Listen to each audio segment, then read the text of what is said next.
और चर्चा की शुरुआत संजय जी आज मैं आपसे ही करता हूं। 2024 ये साल बहुत अहम है देश की सियासत के लिए। इस साल देश में सत्ता में कौन लौटेगा, सत्ता में कौन रहेगा, इसको लेकर देश की जनता वोट करेगी।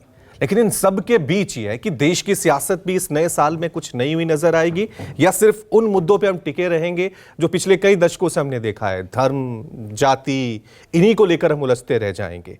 तो ये 2024 का जो साल है, इसे आप किस तरह से देख रहे हैं? ये देश की सियासत में क्या नयापन दिखाएगा? Ravi ji, good morning to my fellow friend. देखिए, ऐसा है कि 2024 की जब हम चर्चा करते हैं तो मेरे तरफ से सबको नववर्ष की मंगल कामनाएं। और जब हम राजनीतिक परिवेश में अगर चर्चा करें तो नववर्ष ये जो 2024 है बहुत ही महत्वपूर्ण है, चाहे विपक्ष हो चाहे पक्ष, दोनों पार्टियों के लिए या दोनों घटक दलों के लिए। देखिए, ऐसा है कि राजनीति की जब हम चर्चा करते हैं तो राजनीति अब बदल चुकी है, राजनीति करने का तरीका बदल चुका है, राजनीति के परिप्रेक्ष्य बदल चुके हैं।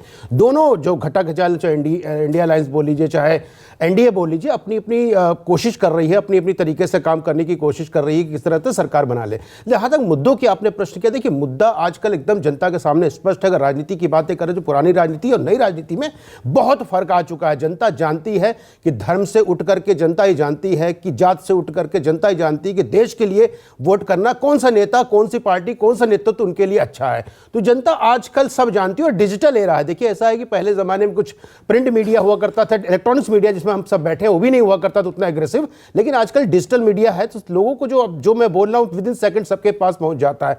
तो जो जनता है वो बहुत समझदार हो चुकी है। जहां तक आ रही थी कि मुद्दा क्या होगा, तो देखिए ऐसा है कि 2024 कहीं ना कहीं हमें ऐसा लगता है कि हमारा देश 1947 में आज़ाद हुआ था। लेकिन एक तरह से अगर आप हिंदुस्तान की बात करें और इंडिया की बात करें तो कहीं ना कहीं 22 तारीख के बाद जाके आज़ाद होगा, क्योंकि जो हमारे रामलला थे वो कहीं ना कहीं आज़ाद हो जाएंगे और अपने जो स्थान है उसको ग्रहण करेंगे। तो ये बहुत महत्वपूर्ण दोनों घटक के लिए हो जाता है। लेकिन जहां तक आप बात कर रहे हो कि किसके लिए क्या होगा क्या नहीं होगा, तो दोनों, चाहे विपक्ष हो या पक्ष, देखिए विपक्ष को बहुत ज़्यादा मेहनत करनी पड़ेगी। जो पक्ष को हराने के लिए उनको स्ट्रेटजी बनानी पड़ेगी, प्लानिंग बनानी पड़ेगी, एग्जीक्यूट करना पड़ेगा। देखिए, नो डाउट इन्होंने अलायंस बहुत अच्छा बनाया, 8 महीने पहले अलायंस बनाया, लेकिन 8 महीने आज 1 जनवरी 2024 में बैठे हुए, आज तक कोई भी ऐसा चीज़ नहीं हो चाहे जिसको लेकर जनता के बीच जाए, चाहे वो मुद्दे हों, चाहे वो मिनिमम प्रोग्राम हो, चाहे उनके एजेंडे हो, चाहे उनका नेता हो, चाहे उनके कन्वीनर की बात हो। देखिए, जब तक सब कुछ आपके सामने क्लियर नहीं होगा, जनता आपके मुद्दों पर वोट नहीं करेगी। प्लीज समझिए,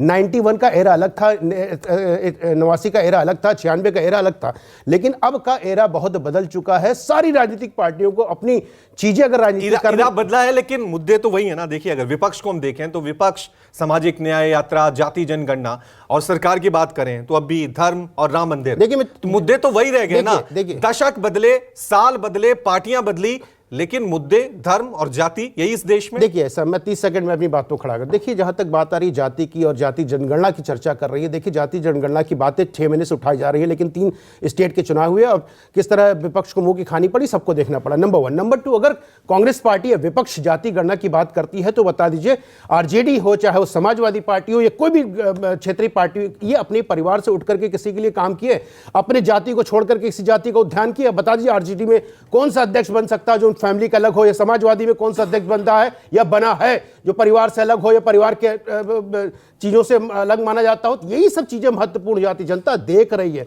जहां तक जाति की बात आ रही थी, भैया देखिए, मैं बार बार बोलता हूं, 1953 में केलकर कमेटी की बना था और 55 रिपोर्ट आई थी, मंडल कमीशन 1980 में आया था, लेकिन किसको कांग्रेस ने लागू किया? कभी इस चीज को लागू नहीं किया। जहां तक राम मंदिर की बात हो रही है, 1986 में ताला किसने खुलवाया था? यही कांग्रेस ने खुलवाया था। साहबानों के पक्ष में, इनके पक्ष में चले गए थे, माहौल बनने लगा था देश में कि हिंदू विरोधी है, तो हिंदू को खुश करने के लिए उन्होंने ताला खुलवा दिया था। और आपको विश्वास होगा 40 मिनट के अंदर बीजेपी ने क्या किया था? बीजेपी, हमें याद है जब ये ओबीसी का आरक्षण का मुद्दा आया था तो बीजेपी ने रथ यात्रा शुरू कर दी थी। आज कई दशकों बाद हम यही देख रहे हैं, जब राम मंदिर की प्राण प्रतिष्ठा वहां पे हो रही है तो जो विपक्ष है वो दूसरी यात्रा शुरू कर रहा है। उस वक्त मंदिर के लिए यात्रा शुरू हुई थी, अब जाति के लिए यात्रा शुरू हो रही है। पहिया घुमा है, मुद्दे वही घूम रहे हैं वहीं पे। देखिए, कहीं ना कहीं मुद्दे हो चाहे देश हो, तो देखिए ना जाति खत्म हो सकती है ना कुछ मुद्दे खत्म हो सकते हैं। वो जाति कभी हमारे देश से खत्म नहीं हो सकती, जाति हमेशा रहेगी रवि जी। लेकिन ये बता दीजिए कि जब बात कर रहे थे रथ यात्रा की बात करें, चाहे सामाजिक न्याय यात्रा की बात कर ले, आप 16 तारीख को न्याय यात्रा क्यों स्टार्ट करें? कहीं ना कहीं मुद्दे से भटकाने की कोशिश है। देखिए 4 दिन बाद भी न्याय यात्रा हो सकती है, तो न्याय यात्रा मणिपुर से क्यों, आप अरुणाचल से क्यों नहीं कर रहे? अरुणाचल जो हमारे देश में पहला सूरज जहां निकलता है वो अरुणाचल प्रदेश है, वहां से करनी चाहिए, लेकिन वहां नहीं जाएंगे क्योंकि उसको चाइना अपना बताता है और चाइना से कभी विरोध नहीं ले सकता। ये कांग्रेसी का नियत ठीक है, मैं इसका जवाब लूंगा। यात्रा से वाकई में लोगों से सरोकार है या सिर्फ ये सत्ता पाने का एक हथियार है?